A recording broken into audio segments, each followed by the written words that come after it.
sent you. Thanks for stopping by and checking out today's video. If you haven't subscribed to the channel, hit the subscribe button. This helps me continue to build the channel and bring you the content you want to see.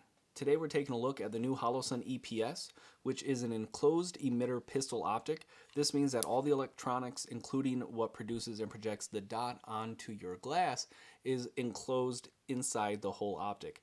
This has a number of benefits, so let's get into it.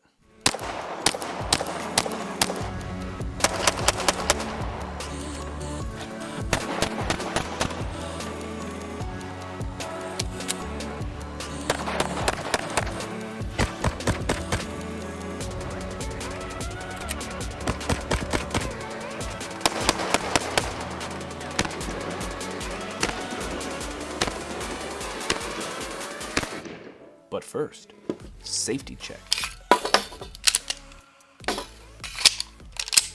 First, one of my favorite things about this optic is how easy it is to clean. With other optics such as the Holosun 507C or the smaller 507K, you have to have something like a lens cleaner or a cotton swab to get in and clean the inside of the glass. With the EPS, all you have to do is wipe it away, both on the front of the optic and the rear. This is really the case with any enclosed optic, but going from a 507C or a 507K to this would be a huge upgrade in convenience for you. The real benefit to an enclosed optic such as this is that if it's snowing, raining, if you've dropped it in the dirt or the mud, you can just wipe it off. Since the emitter is enclosed inside the glass, there isn't an opportunity for dirt and debris to get in there and clog it up.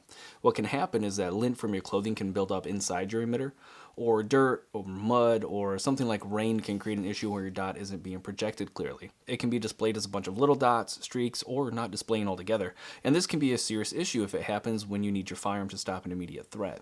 What this means is that you can have more confidence that your optic is going to work when you need it. When you're looking through the optic, the glass itself is very clear with a small tint, and any magnification it has is so minimal that you really have to try hard to notice it. I chose the 6 MOA green dot. I prefer a large dot for a defensive concealed carry pistol, and for me the green dot is a lot easier for my eyes to pick up. If you have astigmatism, the green is easier on your eyes as well. I have astigmatism, and for me it doesn't flare as much as red.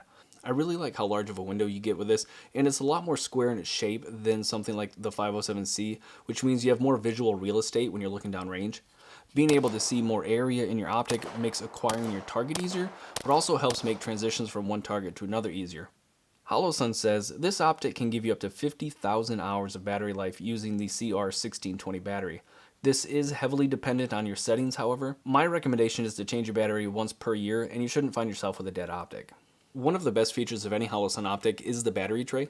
Unlike other optics where the battery is stored underneath the body, Holosun put theirs right on the side of the optic. This allows you to change your battery without having to remove your optic and confirm 0 when you're finished. All you do is pop the tray out using the multi-tool that is provided by Holosun, swap batteries, and slide it back in.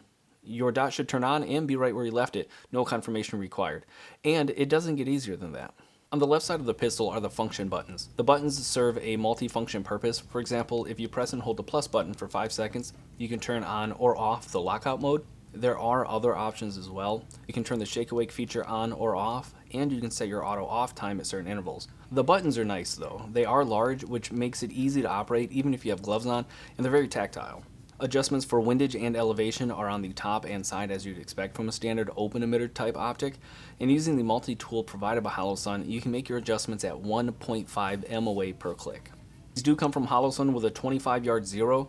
If you confirm at 25 yards, you should have minimal adjustments if any. As far as what's a good distance to 0 for a carry pistol, that's up to you, and you can find lots of reasons justifying all of them.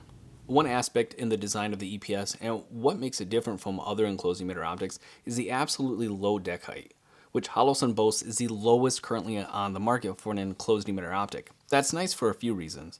The first is that being able to sit low on your slide does provide you with some level of ease when it comes to making it concealable. The other benefit of the low deck height is that you can co-witness on a number of pistols with the standard height sights from the factory, which means you have a reliable co-witness without having to spend money and upgrading your iron sights. So this is money that stays in your pocket. I picked up these low profile sights, which I could probably use in a pinch, but they should have been slightly taller for a confident co-witness. The sights that came with a 509cc edge were significantly taller, and with the low deck height of the EPS, they sat right about in the middle of the optic. But with such a large window, it really didn't seem like they were too tall.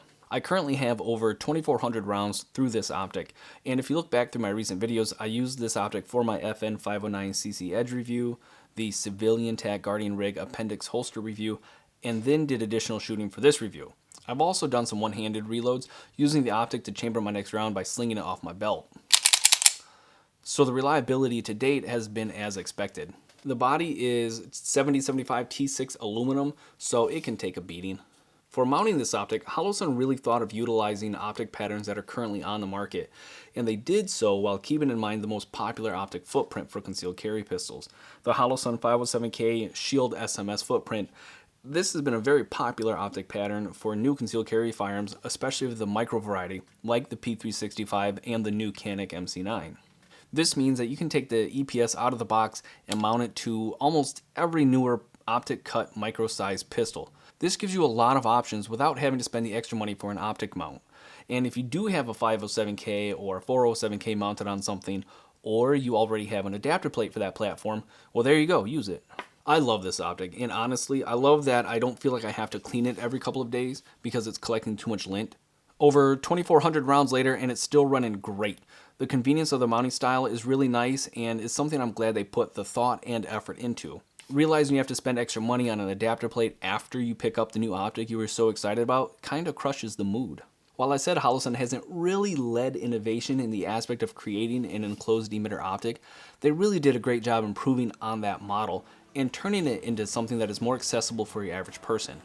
They certainly did innovate in the total design, making it smaller, having a significantly lower deck height, and still packing it with features. I hope this pushes more innovation in the industry as a whole. Enclosed emitter optics seem to be the way the future is headed, and I think Holosun has given us an idea of what that future might look like. But I'm just some guy on the internet, so tell me your thoughts. Is it worth the hype? Are you going to stick with your 509T? Do you even think an enclosed emitter is necessary at all? Let me know in the comments, and if you've made it to the end and haven't subscribed yet, please do me a solid and hit that subscribe button. I'm doing what I can to help grow this channel, and your support this way keeps it going. I'll catch you on the next one.